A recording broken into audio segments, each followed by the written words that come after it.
La colonialidad existe desde que emergieron los imperios.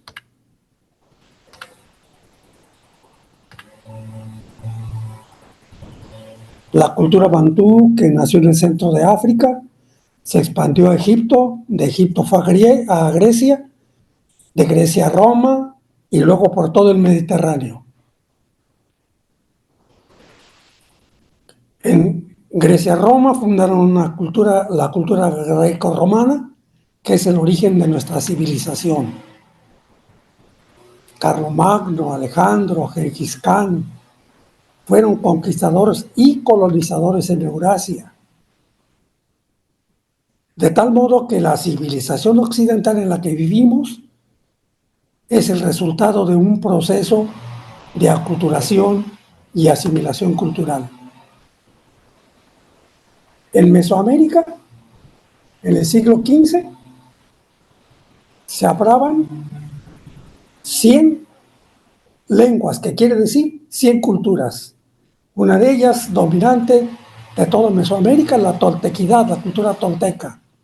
Y se fueron traslapando las culturas de una a otra históricamente, en una sucesión alterna, hasta que llegó la cultura castiza, que impuso otra colonialidad. La toltequidad colonizó a las demás culturas de Mesoamérica, y cuando una cultura dominaba a las demás, hacía lo mismo, y así ocurrió hasta la llegada de la cultura castiza, que es una cultura increíblemente compleja, porque es un traslape de culturas gótica, cristiana, celta, ibera, fenicia, goda, griega, romana, cartaginesa, judía, árabe y gitana. ¿Qué nos dejó esa colonialidad? La negación de la creatividad intelectual, la destrucción de los códices, de los kaitus y de todas las creaciones preamericanas. También sufrió las calumnias que muchos pensadores eminentes hicieron sobre las culturas originarias, como por ejemplo negar la intelectualidad de Sor Juana Inés de la Cruz, o negar la madurez de las sociedades y del hombre americano. Todo lo cual constituyó una tesis sobre que los americanos eran inferiores. Otros pensadores eminentes hicieron interpretaciones históricas deformadas, como Hume, Montesquieu, Voltaire, Hegel, Engels. Este último se regocijaba, por ejemplo, en el siglo XIX, porque los Estados Unidos habían despojado a México de más de la mitad de su territorio. Y establecían que era muy bueno eso, porque entonces ahí iba a haber progreso.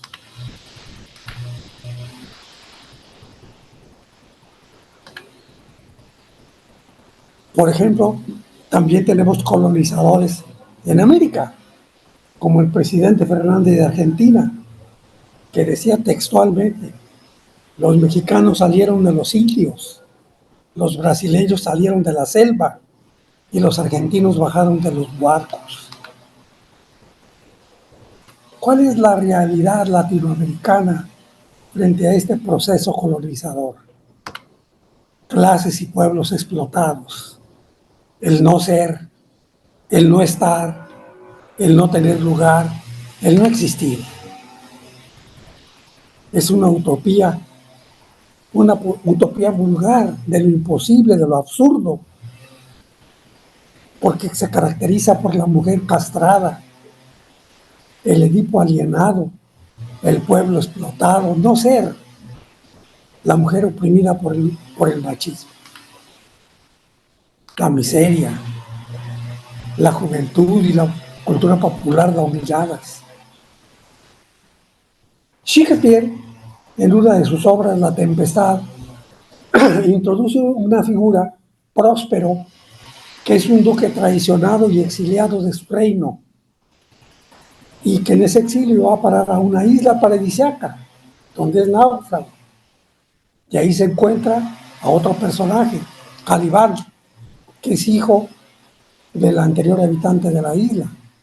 Pero Próspero trata a Calibán como un servidor, lo trata mal, como un esclavo, como un monstruo, como un no humano.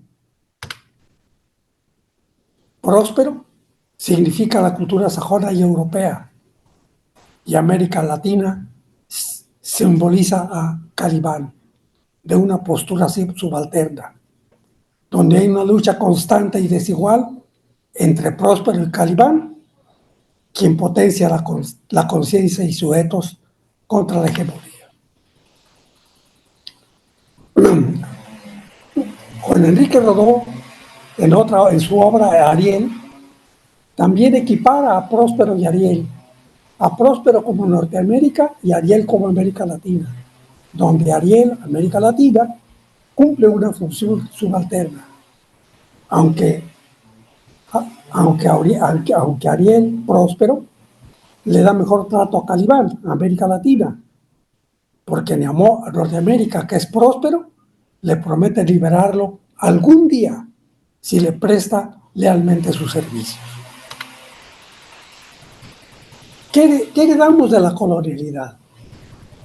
Relaciones asimétricas entre invasor e invadido, instituciones, capitales culturales, elementos simbólicos, relaciones de poder.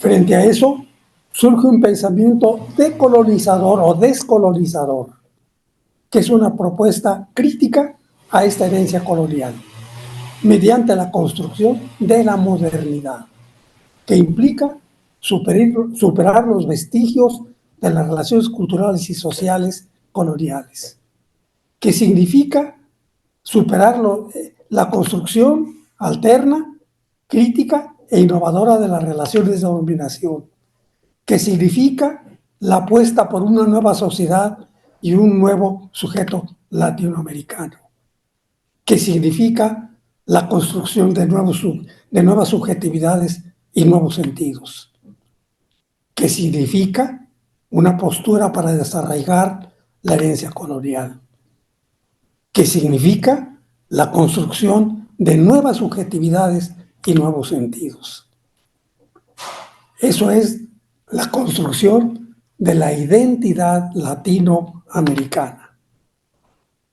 Es una propuesta crítica a la herencia colonial. El pensamiento descolonizador propone potenciar el intercambio de saberes, propone propiciar el intercambio de bienes con distintas culturas, propone constituir sujetos desde su propia construcción histórica, propone reestructurar las relaciones de poder colonial, desvinculando la dominación como sinónimo de subordinación. No plantea volver al purismo cultural que niegue y elimine a otras culturas. Implica pensar en la paridad de intercambio cultural, en respetar las identidades y fortalecer el diálogo intercultural, en transitar en una palabra de la utopía vulgar, de lo imposible y absurdo, a la utopía posible que está ligada a la historia. ¿Cuál es la identidad latinoamericana? Abya Yala, que significa tierra en plena madurez, tierra fértil, en el lenguaje de la etnia cuna de Panamá, era el nombre que recibía lo que hoy es Latinoamérica. Latinoamérica es un término eurocéntrico, porque pretende establecer una identidad latina romana con Américo Vespucci. La identidad latinoamericana implica visibilizar filosofías indígenas de Abya Yala, descubrir la herencia, la historia postcolonial de los pueblos originales. Las culturas precolombinas Abya Yala eran ágrafas, porque no se conocen sino por los relatos de los cronistas peninsulares. No es la voz de los grupos originarios. es la voz que dicen los colonizadores. Sus fuentes son restos arqueológicos, textiles, oralidad, costumbres, manifestaciones subconscientes y lenguaje europeo, cosmovisión, pensamiento, sabiduría, religiosidad. Muchos pensadores de Latinoamérica trabajaron en este tema. Miguel León Portilla, María Luisa Rivera de Tuesta, Mario Huamán, Fausto Reinaga, Rodolfo Kusch, Enrique Dussel, José María Luisaga, Joseph Sterman, quienes rescataron la filosofía de los pueblos originarios de lo que hoy es América Latina. La filosofía indígena, la filosofía inca, la filosofía náhuatl, la filosofía maya, la filosofía andina, la filosofía indolatina. El pensamiento descolonizador del siglo XXI es una expresión de una nueva teoría crítica. No es la teoría crítica de Frankfurt, no es la teoría crítica de Popper, no es la teoría crítica de los pensadores sociólogos como Bourdieu, tampoco es el pensamiento crítico de McLaren ni de Giraud.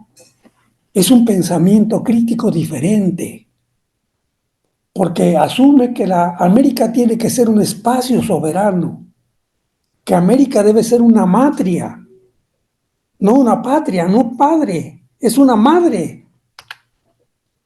Y todo lo que implica ser madre en lugar de padre. Este pensamiento implica que América debe ser una expresión de su historia, donde se den todas las posibilidades contrahegemónicas, donde hay espacio para todos los aportes culturales. Así lo establece, por ejemplo, Enrique Dussel en su filosofía de la liberación. Liberación que no emancipación, porque el término emancipación quiere decir quítate tú para ponerme yo y seguir haciendo lo mismo. Y liberación no. Liberación implica libertad para decidir, no para reproducir. Donde Dussel establece un segundo horizonte que implica que la política es la relación persona a persona en igualdad, en fraternidad y en solidaridad. Que un primer horizonte. Y un segundo horizonte es la relación mujer-varón de tipo erótico, donde el ego constituye un falo, donde la totalidad machista asume que la sexualidad es masculina y no lo femenino, donde lo masculino asume que el sujeto es actividad y posesión, y a lo femenino le niega su integración. Y donde un tercer horizonte es la totalidad educativa hegemónica, pedagógica, que es dominadora de lo otro como objeto. Y ese es uno de los peligros que nos dedicamos a la educación, nos convertimos en colonizadores, porque imponemos nuestras creencias, nuestra teoría, nuestras ideologías. Por tanto, la pedagogía de la liberación es una revolución de la cultura popular. Y hay un cuarto horizonte, el antifetichismo, que es la tradición de lo absoluto, porque toda totalidad se fetichiza. No somos iguales, somos diversos. En consecuencia, toda crítica debe comenzar por negar la divinidad de lo absoluto, porque niega la posibilidad de la relación humana, de la realización humana. Este proceso de colonización y aculturación implicó la ruptura de procesos históricos y la apertura de otros, la subordinación, la invisibilización, la resistencia, la infiltración de la cultura dominada en la hegemónica y un nuevo proceso identitario. Y entonces se ha producido un debate entre modernidad o reivindicación de la identidad. El proyecto modernizador tiene énfasis en lo tecnológico, con desmedro de lo cultural y espiritual. Piensa que los países desarrollados promueven de mejor manera el desarrollo de los países latinoamericanos y por eso hay que propiciar formas de intervencionismo. El proyecto modernizador tiene la convicción de que hay que ponerse al día, de que abrirse al mundo, de que hay que despreciar lo popular, lo indígena, lo latino, lo hispánico, lo latinoamericano, y que hay que enfatizar la eficiencia, la productividad, el desmedro de la justicia y la igualdad. A diferencia de él, el proyecto identitario asume la reivindicación y defensa de lo americano, de lo latino, de lo indígena y de lo propio. Que se valore lo cultural y lo artístico, lo humanista. No implica que se elimine lo tecnológico. Tampoco el no intervencionismo de los más desarrollados, sino su articulación con ellos. Implica que se acentúe la justicia, la igualdad y la libertad. Y que se reivindique lo que somos, a diferencia de lo que no somos. En un encuentro con nosotros mismos, con nuestro país y con nuestro continente. ¿Qué es la identidad? Muchos pensadores históricamente la han abordado, como Hobbes en el Leviatán, como Maquiavelo en el Príncipe, como Castoriadis en El ser y el tiempo, como Mead, Margaret Mead, como Hoffman, como Barth, como Giddens.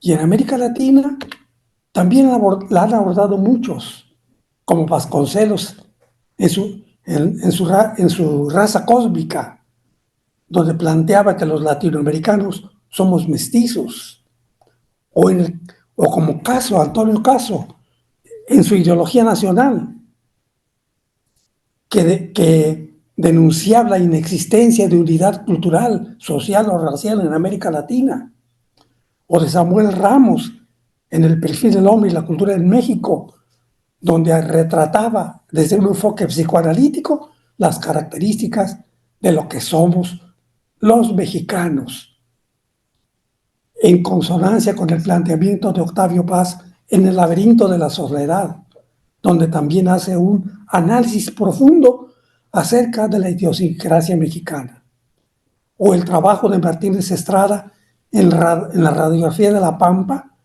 donde denuncia la frustración de los argentinos al sentirse europeos sin serlo, o el trabajo de Murena en El pecado original de América Latina, donde establece el carácter de negación de los latinoamericanos, de no reconocerse como tales, sino de intentar ser menores que los demás, o el trabajo de Subercaseaux en Chile, una loca geografía, donde establece la diversidad por las geopolíticas que tiene un país como Chile.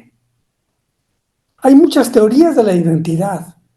La teoría de la acción, que dice que alcanzamos nuestra identidad por la manera como nos comportamos. O la teoría del autorrelato, que sustenta que la identidad la construimos nosotros mismos, pensándonos como lo que creemos que somos, aunque lo seamos o no. Donde cada individuo cuenta su historia, donde la historia la cuenta según su experiencia, donde se considera como objeto, donde hace un proyecto simbólico autoconstruido y donde hace un juicio sobre sí mismo en base a los juicios que otros hacen de él.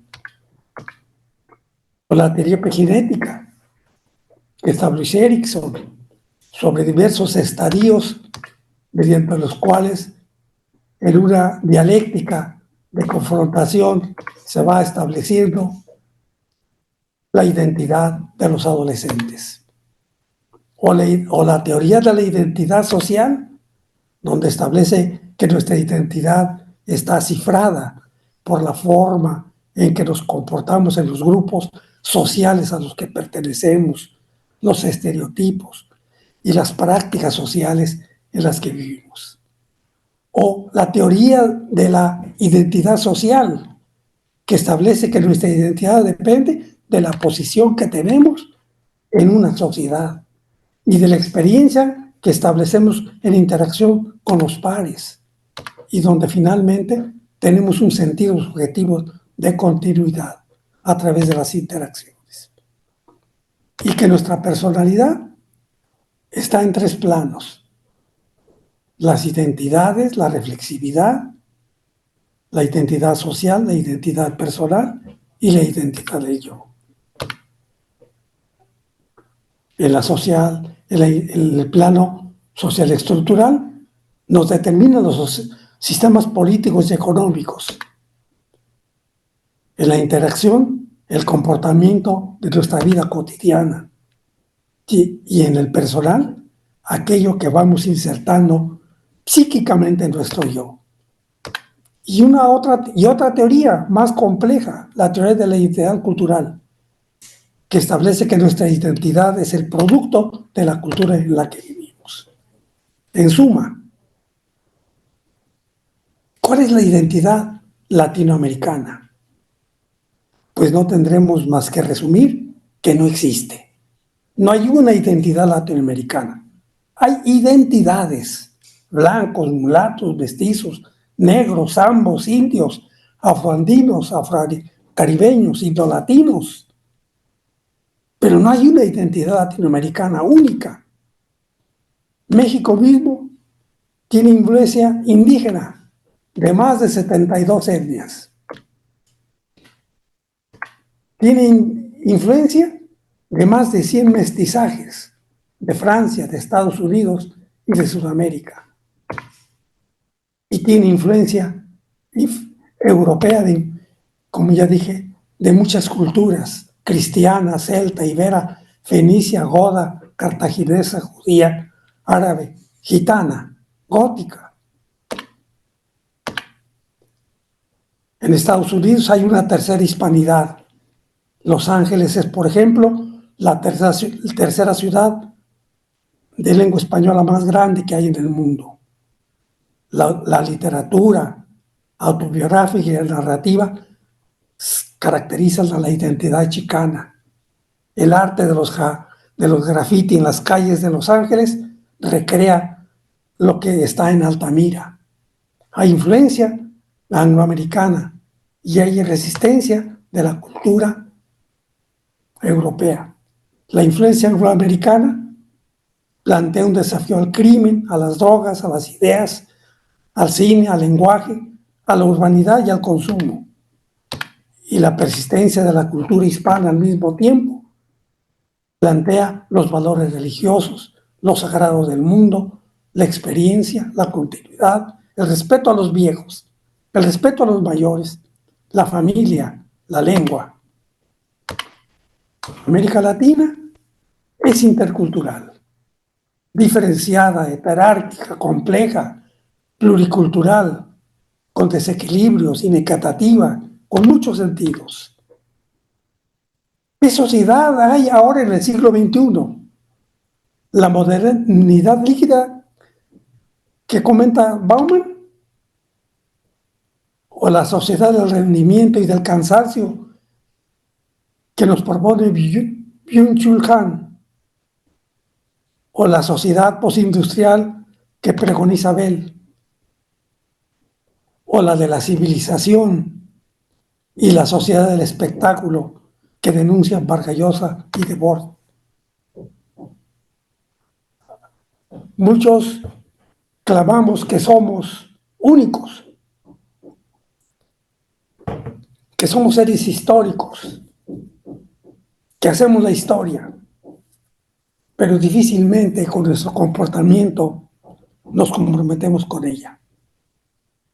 No es suficiente tener grandeza para homenajear nuestra condición histórica. Y más difícil es dar muestras de grandeza en la actividad cotidiana del presente. Esto es lo que implica una descolonización epistémica. Todos entendemos que en el presente conviven epistemologías de primero, segundo, tercero y cuarto orden. El primer orden, los sistemas observados, la separación entre el objeto y el sujeto. El segundo orden, la inclusión de la subjetividad. El tercer orden, la construcción. Y el cuarto orden, la complejidad. ¿Cómo construir y reconstruir conocimiento desde las exigencias de la realidad cambiante? Impulsando una cultura del cambio, una cultura de la innovación, la incubación de nuevos descubrimientos, con programas inconvincentes, con desarrollar nuevos enfoques, con atender las necesidades de una sociedad en cambio.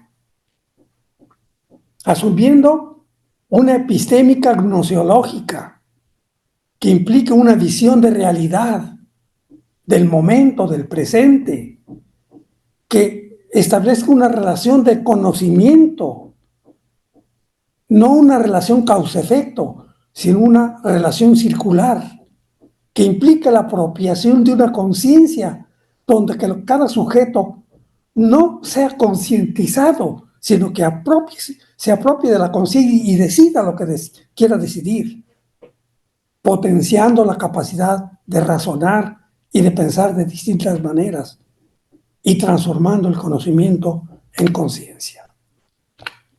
Esa es la descolonización epistémica, que implica dialogar y comunicarnos interculturalmente, e intercambiar experiencias y significaciones, construir la identidad de los pueblos negados, desarrollar el pensamiento crítico de frontera para descolonizar el saber, privilegiar y reconocer y valorar otras racionalidades, las epistemologías otras o el pensamiento otro, los que han sido invisibilizados, y descolonizar la subjetividad. La teoría científica, cuando hablo de científica me refiero a la ciencia clásica, trabaja en un nivel de abstracción con leyes científicas, con lógicas de relaciones invariables, generaliza y explica sistemática y da explicaciones sistemáticas de formulaciones legales. Se caracteriza porque tiene solo un enfoque del área del conocimiento, porque el cuerpo de conocimientos teóricos está sobre una pequeña parte de la realidad y porque representa la estructura que subyace del mundo real. Y se construye a través de un método hipotético reductivo a partir de observaciones desde fuera, de primer orden, con una deducción que parte de principios o axiomas lógicos generalizados. Esta teoría científica es una estructura racional que intenta fijar verdades a partir de cuerpos teóricos, con lógica de correspondencia, donde la teoría lo es todo, porque es la que valida desde el principio hasta el fin todo lo que hace el proceso de investigación. Sin embargo, hay un cuestionamiento. ¿Qué es la ciencia? un producto cultural, una narración convencional, no tiene valor absoluto. Hay una ciencia dominante y una emergente. Hay un saber popular cuya racionalidad y estructura de causalidad no es la misma que pregona la ciencia clásica, pero tiene igual validez. Y que es un proceso totalizador diferenciado en cada recorte sociohistórico. Y tiene, obviamente, sí, una dimensión ideológica y política, porque está al servicio de algo o de alguien. Y no es una ciencia ni neutral ni objetiva.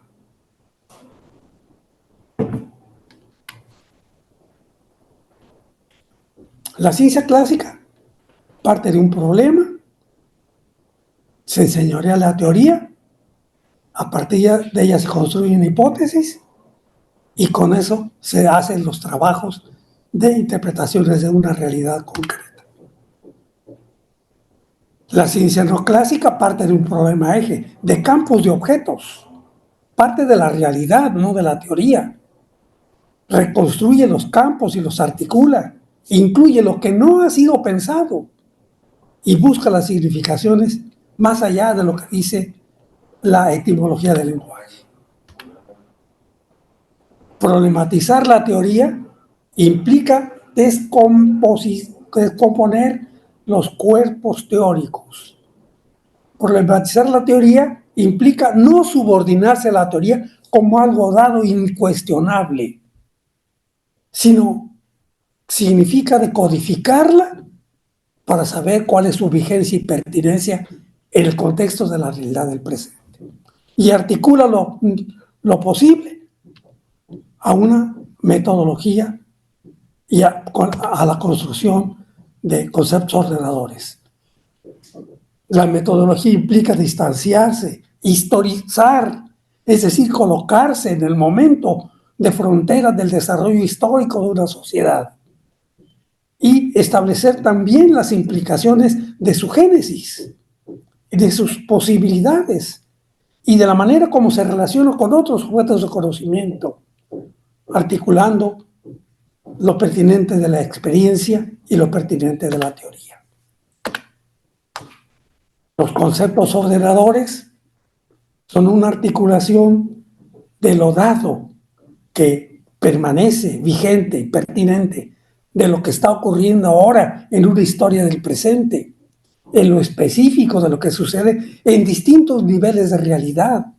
La física cuántica y Einstein antes nos demostraron que nos movemos en distintos niveles de realidad, lo que implica que no hay conocimientos únicos ni permanentes.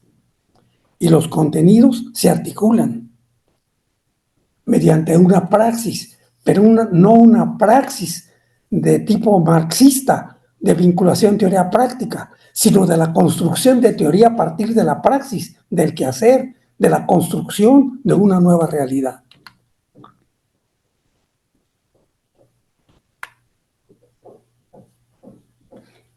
La relación de conocimiento, es decir, es una relación circular, porque reconoce que la razón está moviéndose y eso plantea la necesidad de que el movimiento devenga en conciencia, es decir, transitar del conocimiento a la conciencia,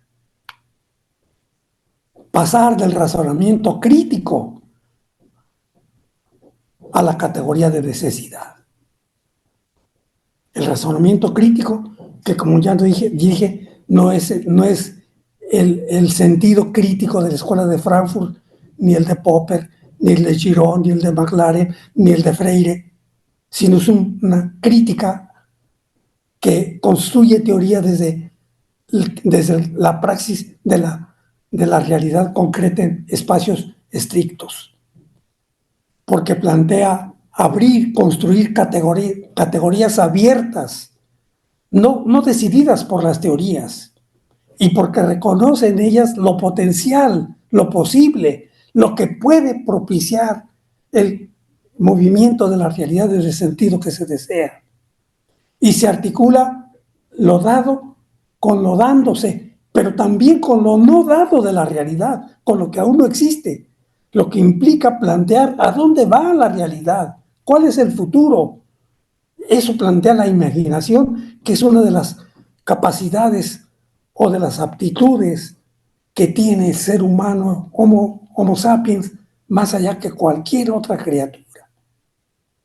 Pero se plantea cumplir tres necesidades: la inclusión, el reconocimiento y la posibilidad.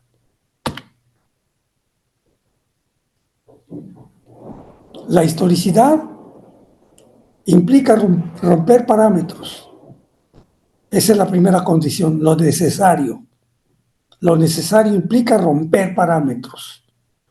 Romper parámetros quiere decir pasar del límite establecido a lo nuevo, a lo que no está, y apropiar su significado. La articulación implica construcciones, construir. Es la epistemología del tercer orden. Construir, no reproducir, no transformar, construir lo nuevo, construir realidades nuevas, construir sujetos nuevos, construir conocimiento nuevo. Y la construcción implica reconocer lo potenciable, vinculando el conocimiento y la práctica, y abrirnos a lo que viene, al devenir de la realidad. Es decir, hay que establecer una articulación entre lo dado, lo determinado, entre los determinandos y entre lo indeterminado.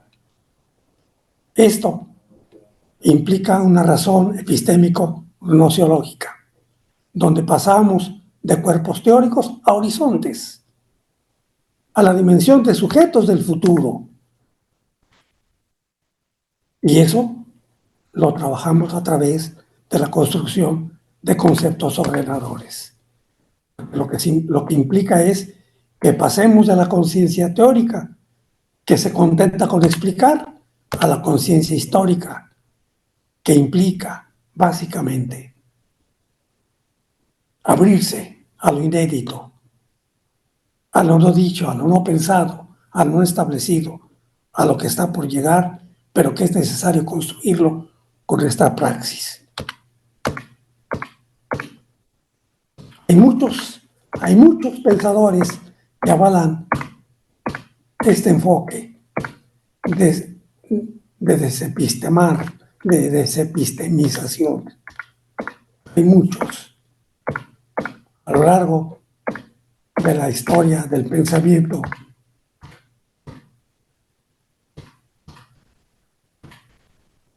Y en el horizonte, la transdisciplina como metodología.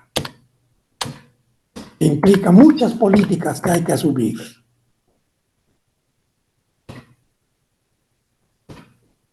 Implica muchos proyectos de construir en una sociedad que cambia todos los días. Implica nuevas maneras de formar, nuevos modelos de formación, romper con lo establecido hasta ahora y que resulta arcaico en una sociedad como la que vivimos. En nuevas formas de aprendizaje,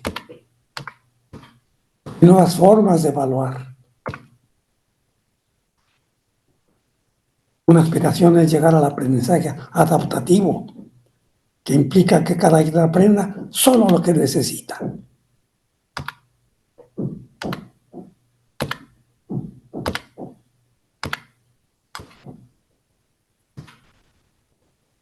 Y nosotros estamos allí. Nuestras escuelas normales son obsoletas si no emiten títulos con garantía de excelencia, si no emiten títulos con garantía de empleo, si no articulan currículas, si no interrelacionan niveles y modalidades, si no integran jóvenes con adultos, si no se abren a espacios abiertos, si no impulsan aprendizaje para concretar ideas, y si no articulan ciencia y cultura. Esa es la epistémica gnoseológica. Ese es la descolonización epistémica e identitaria. Construir opciones donde los sujetos tengan la necesidad de saber, tengan la necesidad de darle sentido al saber, tengan la necesidad de saber pensar y la necesidad de saber pensar el saber. Les agradezco su atención.